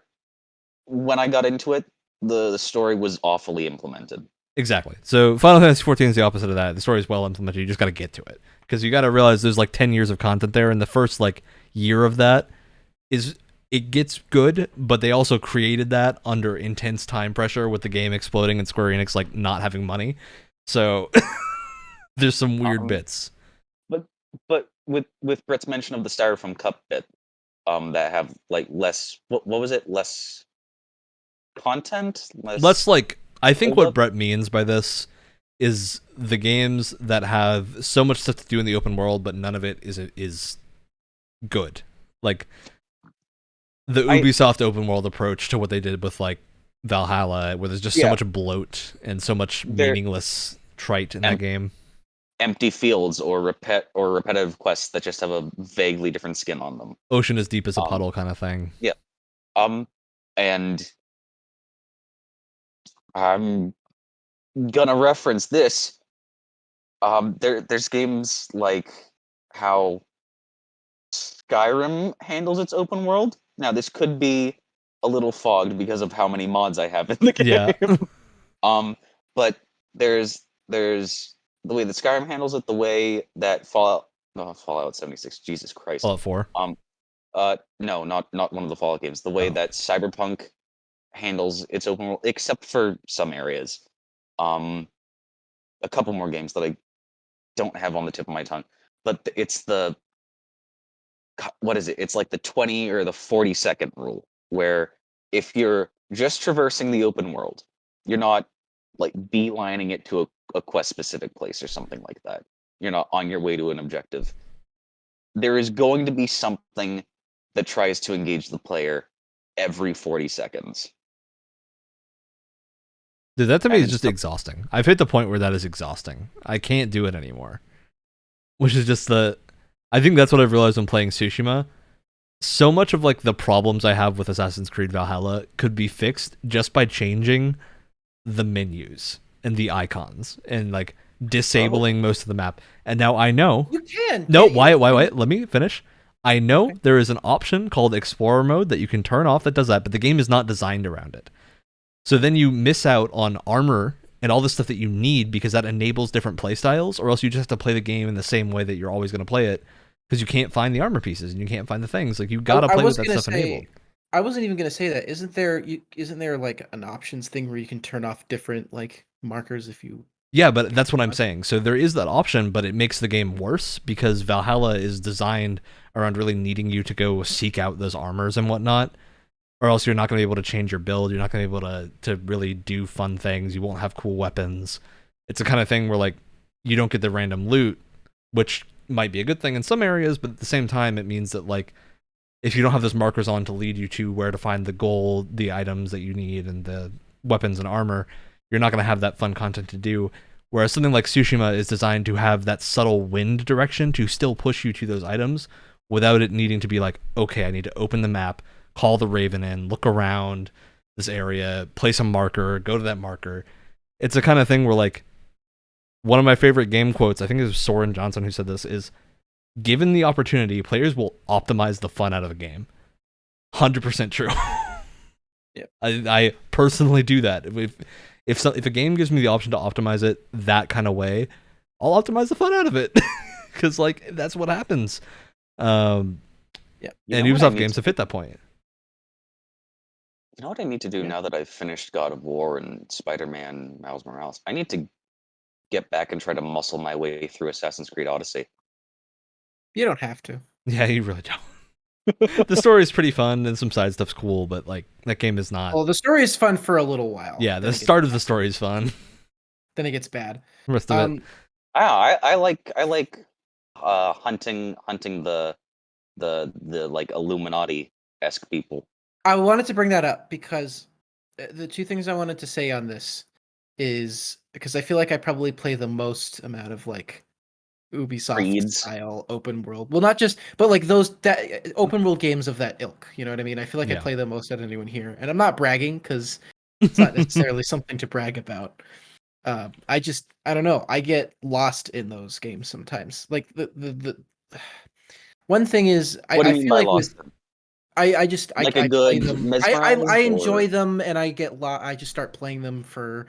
I'll like accept the grind for a while and stuff like that, and whatever. But I feel like with almost every single open world game that I've played, there's one thing that provides you a consistent amount of content that is really interesting. Like there's always that one thing. Like when I think back to Assassin's Creed Odyssey, I have a lot of complaints, but that cultist system is awesome, and I love that the Cult of Cosmos system is so cool, and it does a great job of encouraging you to engage with the game's like other missions and like other types of content and stuff, because it kind of it does such a great job of like creating this net of like it's all connected in some way, which is so interesting. It's a catalyst for further adventures.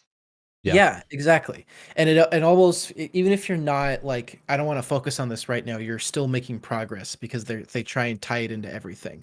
So even when you're not focusing on it, you're making progress, which is really cool. The other thing too is I'm probably gonna be very alone in this, but there are times when like, because I've been replaying Horizon Zero Dawn recently, there are times when I'm like, all right, I'm gonna go to this area and all I'm gonna do is go around and like pick up just like medicinal plants and like kindling for arrows and like go hunt animals. Like it's really gonna be productive but unproductive. And all I have to do to enjoy myself is pop in like a long like YouTube video or like a podcast or something. We've talked about them before. And then there's this, it's like it's like the comfort food of video games, where it's like you get up in a nice cozy blanket. Yeah, the foraging aspect. You listen to some like play, watch, listen podcast or something like that. The Double Radio Gamescast. There you go. Yeah.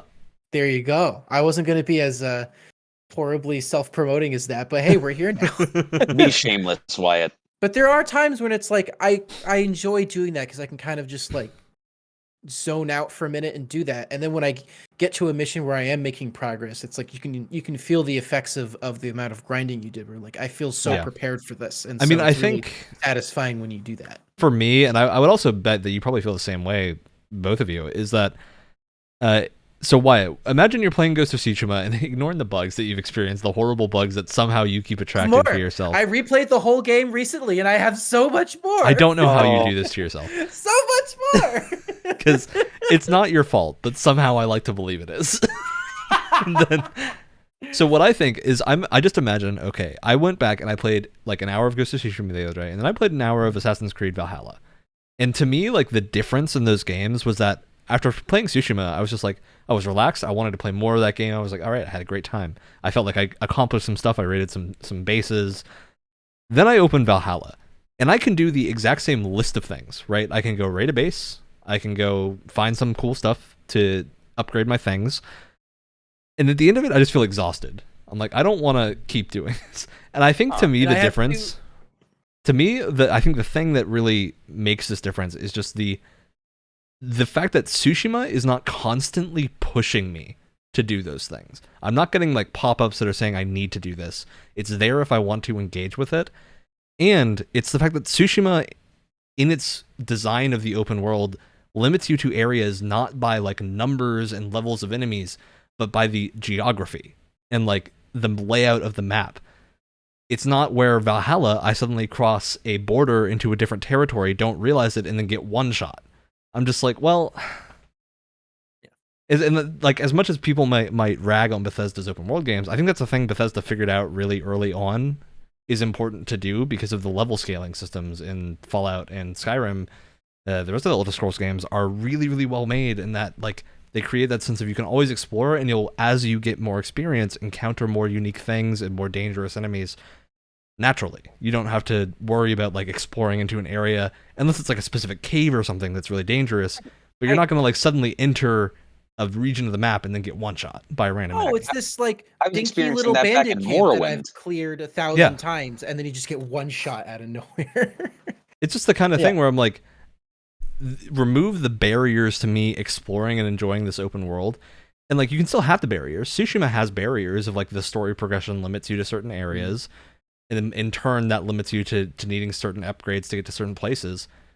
But you never feel that, right? Because it's all built into the flow of the game. I'm doing an interesting thing in my most recent Skyrim playthrough, where I'm doing some some cheatsy gimmicky things, like I have the infinite shout thing going for me. I have no cooldown on that. But I've forbidden myself from fast traveling. And I had no idea how many random street encounters there were in the game. A lot of them are There's really so much fun. content that I feel like I missed out on by fast traveling all the time. Yep. And to kind of add on to that too, two things that Tsushima does, and in retrospect, it's like I poke fun at Tsushima way more than you guys do, somewhat understandably. To my defense, somewhat understandably, but in hindsight, because I've been playing a lot of open world stuff recently, and comparing Tsushima to the other open world stuff I've been playing, it does two things that I've kind of convinced myself Ubisoft will just never ever do, especially with Assassin's Creed. A, they kept the map size to a very reasonable size where they can have really unique areas, and then when they run out of interesting, unique looking areas, they stop there. Where they're like, we're not going to keep pushing it farther than we have to. Whereas we're not adding Creed, things for the sake of having more things. Right. For the sake of content. Right? Yeah. But the other thing is they knew exactly where to streamline things. Where it's like, hey, doing this stupid busy work stuff can get really annoying. Here's what we're going to do to kind of streamline things.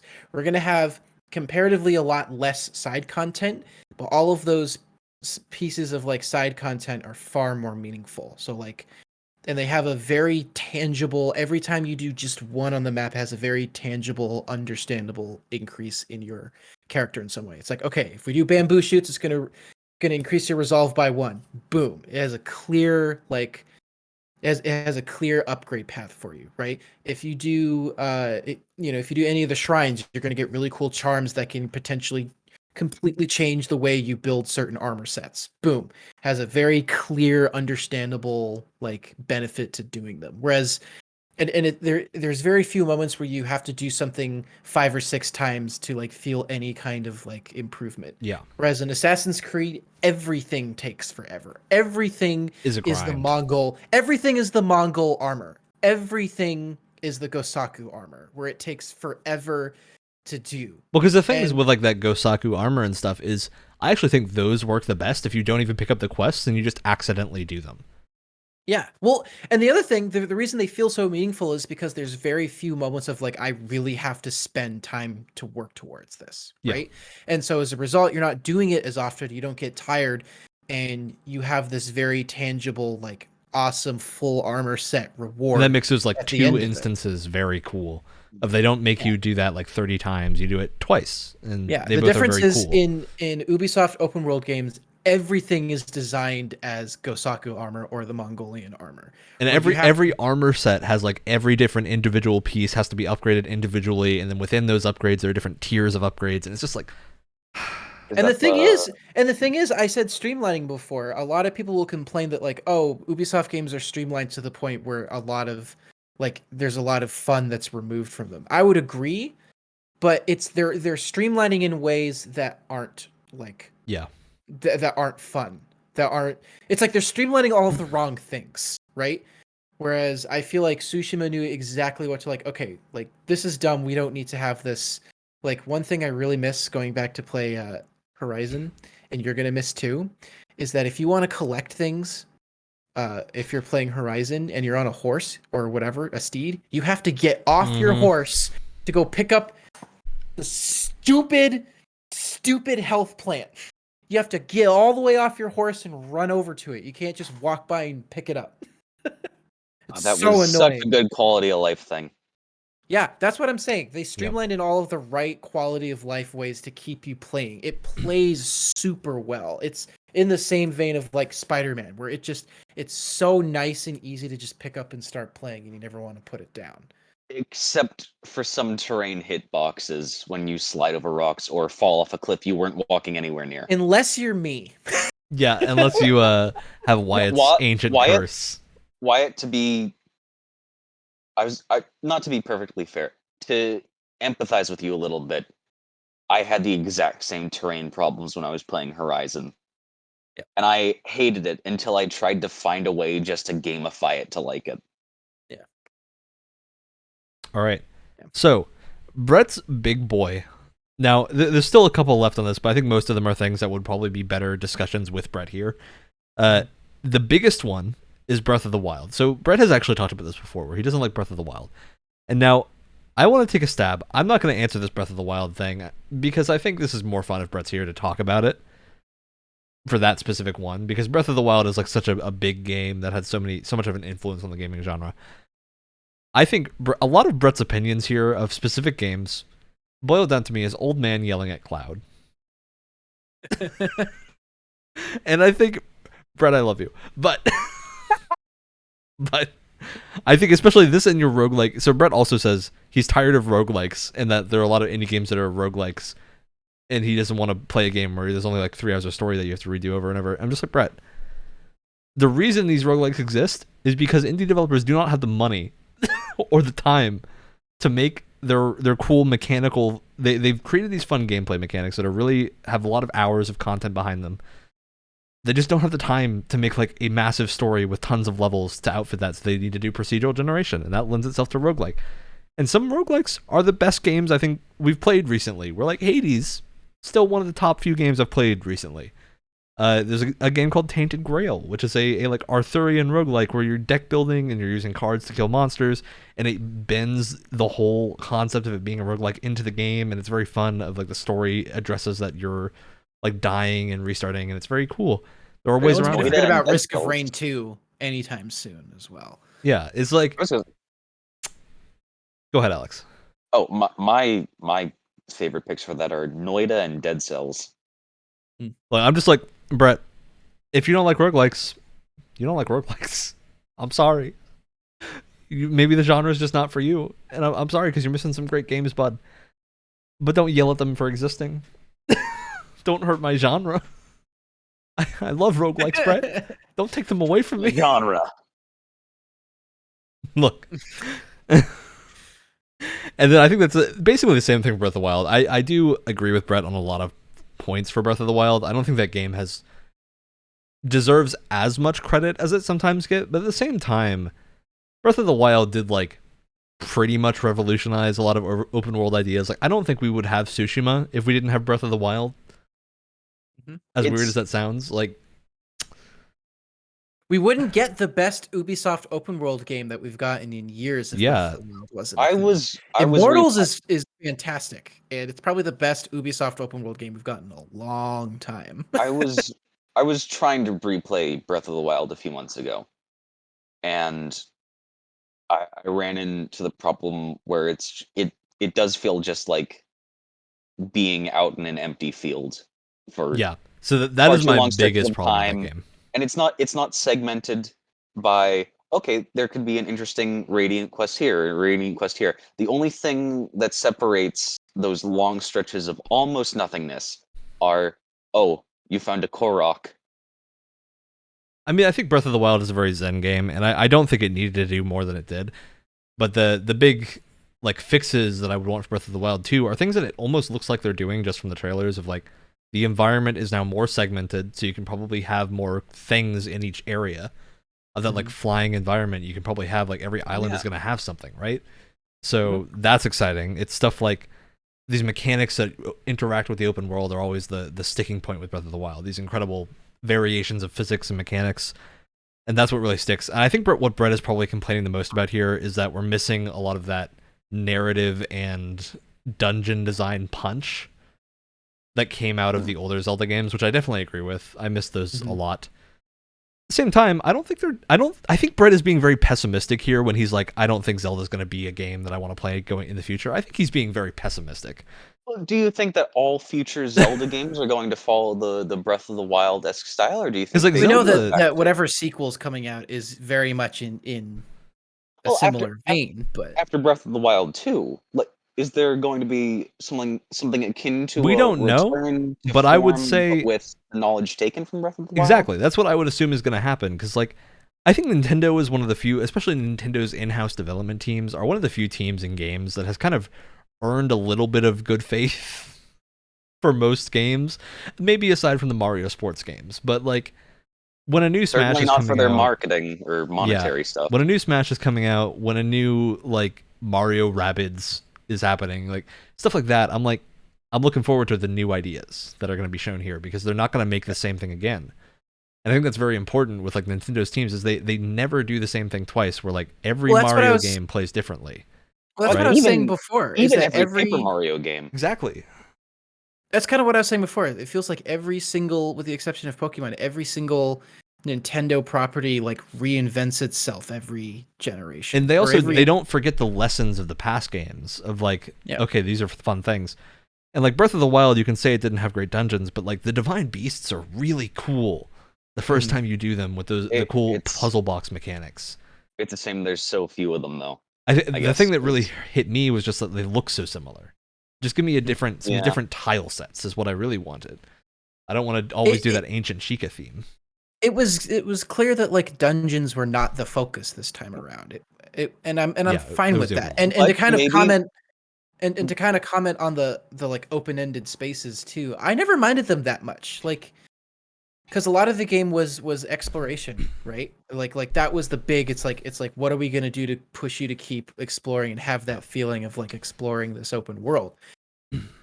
There were times where I was just like riding around on my horse, or running around in a field or on a mountain or something, and not much was going on, and I'm okay with that because sometimes that's part of the journey. Is just, and this feels very pretentious and dumb, but like just taking in the sights.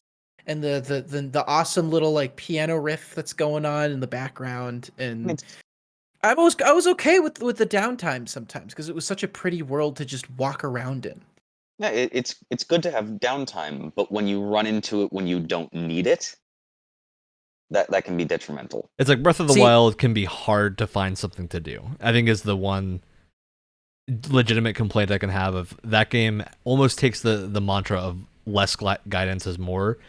And then it also removes a lot of those varied open world activities you could have and like shunts them away in like very specific corners. So you need to know where you're going to find certain types of content. It's just like my biggest, a little bit more variety, I think, in Breath of the Wild of not just like clearing enemies and whatnot would go. Well, my biggest issue with it is that I've gone back to it kind of here and there ever since the game came out, but my big thing is like so much of that game was just discovery and like figuring out what the open world was like or what the game really is. And I feel like now that I know everything, how everything works, going back and playing it again is not going to have nearly the same kind of like draw for me, because it's like the discovery of how this game works is kind of gone now. And it's a good game. It's just that was what was dragging me along for so long, was just like what's in this corner, you know? Well, we were talking about the dungeon design for games.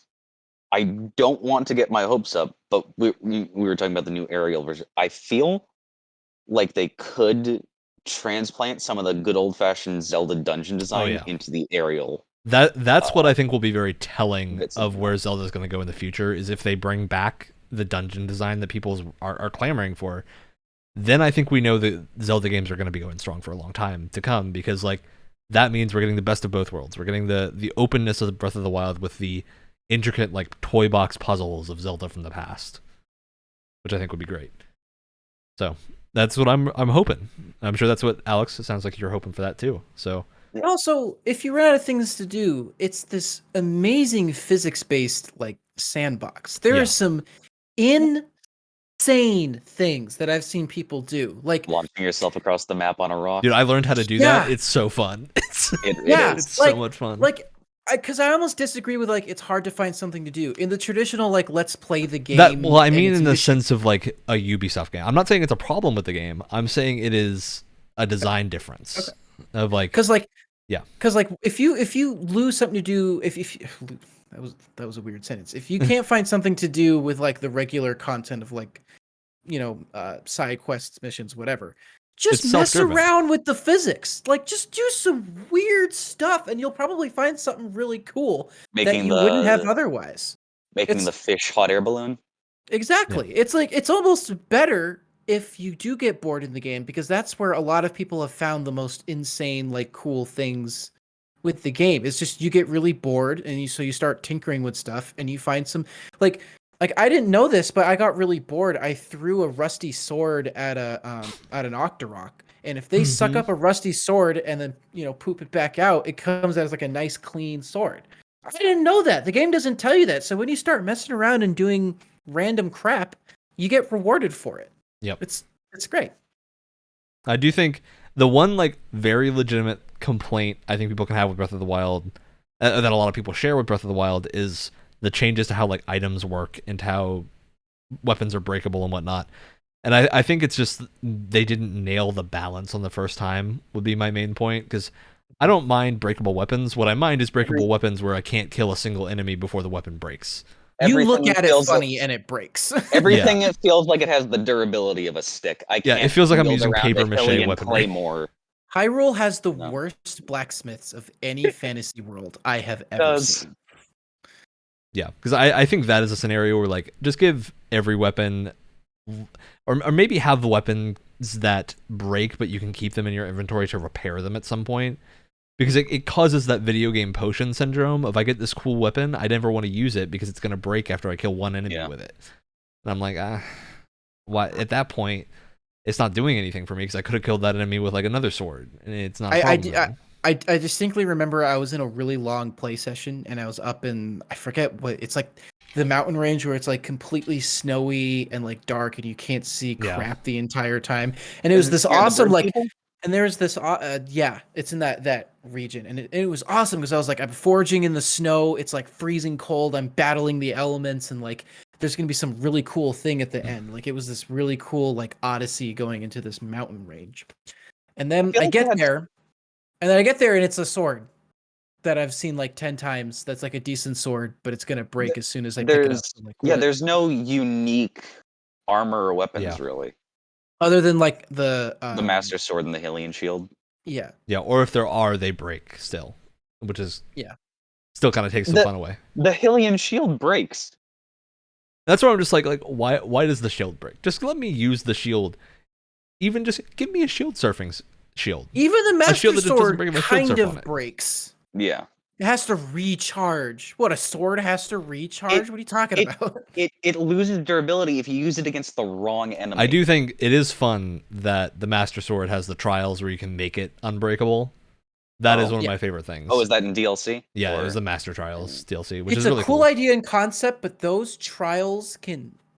That's the one where that's the naked and afraid one.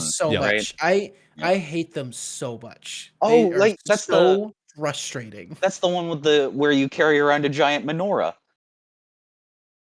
right? I think, yeah, that's you get the one-shot kill weapon that also makes you die in one hit if you get hit. Yeah, that's a fun one.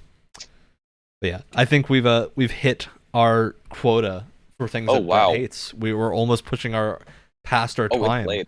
Oh yeah, we've been going for almost 2 hours. So with that, I'm gonna say it's time for shoutouts. It's time to tell the world we're coming home. There's so much more that Brett doesn't like. We have content for another episode. Well, hey, next time he leaves, we're going back to it.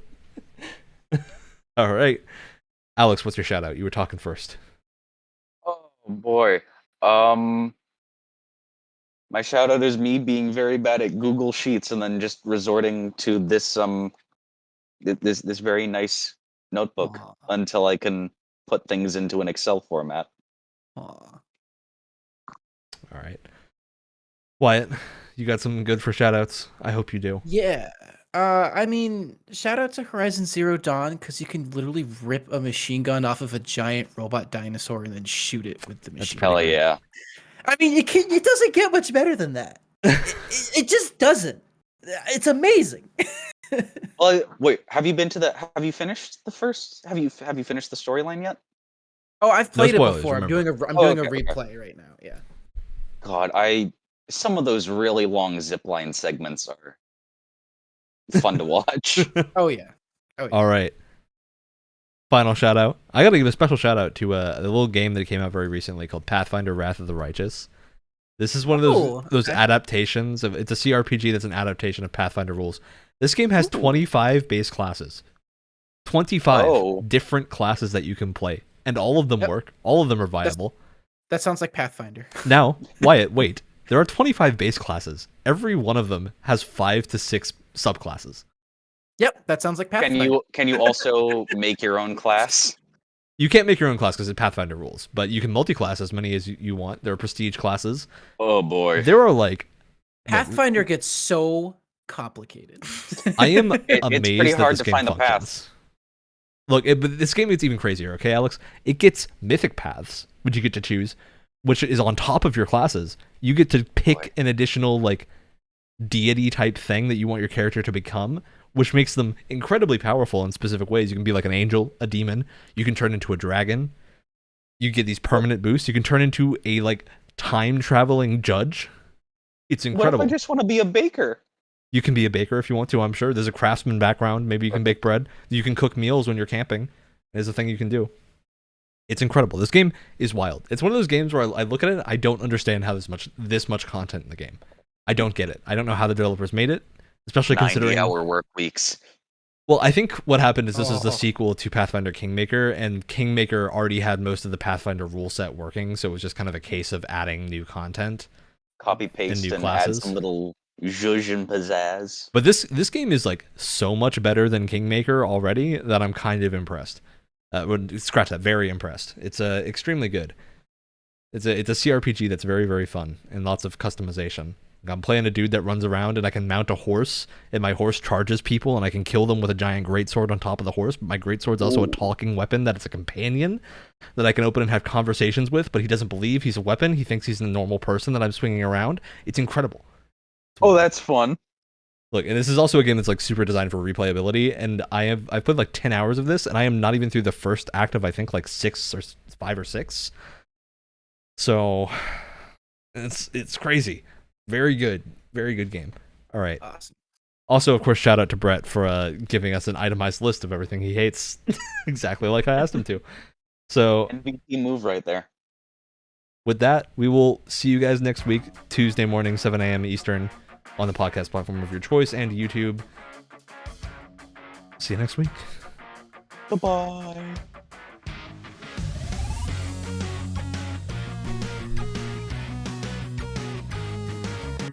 Wyatt, what are you doing with your hand?